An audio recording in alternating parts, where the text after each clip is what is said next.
Bonjour et bienvenue à vous sur actualtique.com, Nicolas Lance. Sur le Nautique de Paris 2019, il y a un bateau qui est vraiment surprenant au niveau de son habitabilité. Ce bateau, c'est le Targa 27.2, un bateau de 8,34 m de longueur de coque et qui pourtant en offre beaucoup en termes d'habitabilité. Je vous propose de rencontrer tout de suite Sébastien Sédou, le patron de Snip Yachting, l'importateur français des Targas, pour nous expliquer le concept d'aménagement de ce 27.2. Sébastien, bonjour. Bonjour Nicolas. Alors derrière vous, Sébastien, un bateau qui est étonnant. Il fait 8,34 m de longueur de coque et pourtant, combien de lits à poste, de combien de lits à poste dispose-t-il?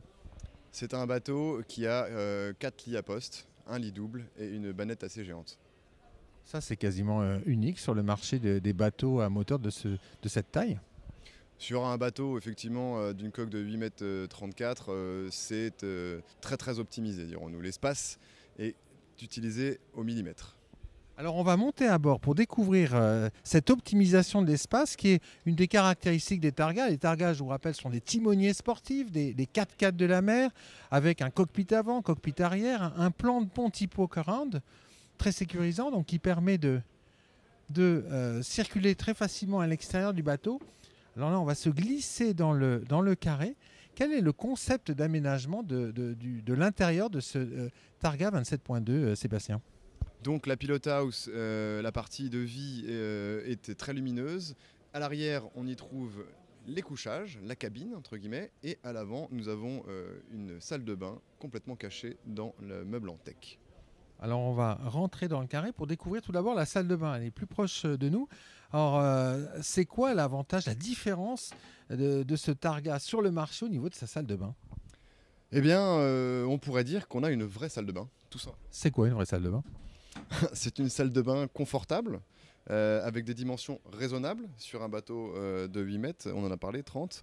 Donc nous avons une hauteur sous barreau de 180 cm de haut, avec une largeur de 160 à 170 cm. Donc vous avez un lavabo encastré dans un beau petit plan de travail en corian, ainsi que des rangements à divers endroits avec des meubles en teck, des porte-gobelets en teck, et pas mal d'espace finalement pour pouvoir faire tout ce qu'il faut faire dans une salle de bain. Avec la possibilité de pouvoir se réchauffer puisqu'on a un chauffage à air pulsé. Tout à fait, d'origine sur les Targas, vous avez un chauffage air pulsé donc, qui est repris sur tout le bateau quand les moteurs sont en route. Donc ça, c'est étonnant, c'est très agréable quand on en a besoin. Alors, je me tourne vers la cabine arrière. Alors, la première chose qui est incroyable, c'est la hauteur sous barreau. Oui, tout à fait, une hauteur sous barreau assez impressionnante. On arrive à bien se tenir debout dans la cabine pour permettre de s'habiller sans trop se cogner.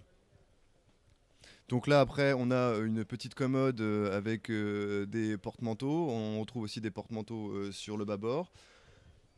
Là, Nicolas, vous êtes en train de montrer la hauteur sous barreau au niveau de la couchette, donc la grande couchette qui fait 380 cm de long, où on peut imaginer sans problème des enfants ou deux adultes, puisqu'on a largement la longueur. Ça part sous le cockpit avant et sous le cockpit arrière, en fait, enfin sous la timonerie pour être plus précis. Et de l'autre côté, un non négligeable lit double de 120 cm de large et d'environ 2 mètres de longueur. Alors, ce qui est étonnant, hein, c'est qu'il faut revenir au début de cette interview. On est sur un bateau de 8,34 m. Oui, tout à fait. C'est une utilisation très rationnelle de l'espace qui nous est réservé, parce que déjà un bateau avec un walk-around, ça nous fait perdre un petit peu d'habitabilité, mais chaque centimètre est utilisé à sa juste valeur, et ce bateau a tout d'un grand bateau pour pouvoir partir loin, voire très loin, avec un équipage de 4 personnes qui peuvent dormir à bord réellement. Oui, on peut dormir, on peut cuisiner, on ne se marche pas les uns sur les autres. Et pour dormir, on n'a pas besoin de transformer le carré. Non, tout à fait, et on n'oublie pas qu'on a évidemment un cockpit avant et vidé, donc un espace de vie avant, un espace de vie arrière, mais aussi un flybridge sur un bateau de 8,34 m.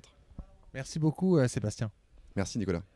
Voilà, et puis moi, je vais vous quitter en faisant un gros plan sur le poste de pilotage de ce Targa 27.2 parce qu'il y a beaucoup de plaisir en navigation avec ce bateau. À très bientôt sur actuality.com.